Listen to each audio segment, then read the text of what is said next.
Putri ketiga pengusaha Heri Tanusudibjo, Jessica Tanusudibjo, resmi dilamar sang kekasih, Jonathan Natakusuma, yang merupakan putra dari bos MTech Group.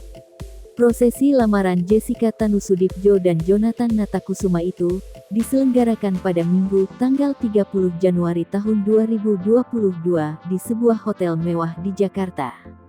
Momen pertunangan mereka juga dibagikan melalui media sosial masing-masing. Terlihat kakak Jessica, Valencia Tanusudibjo, juga ikut mengabadikan momen manis adiknya tersebut. Melalui unggahan Instagramnya @valenciatanu, kekasih pebulu tangkis Kevin Sanjaya itu mengirimkan pesan khusus untuk Jessica yang sebentar lagi akan menjadi istri Jonathan. Postingan ini khusus untuk Jessica tersayangku.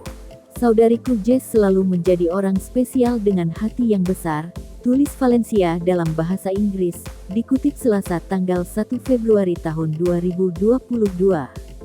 Ketika pertama kali ketemu John, aku berpikir wow, versi laki-laki dari Jess. Senang sekali kamu Jessica Tanu akhirnya menemukan seseorang yang menjadi pasanganmu yang dibuat dari surga, lanjutnya.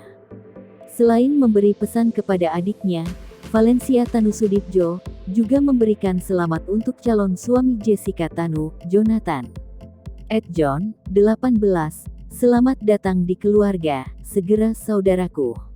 Selamat untuk kalian, semoga Tuhan memberkati persatuan kalian dan semoga persatuan kalian menjadi berkat untuk banyak orang, tutup Valencia.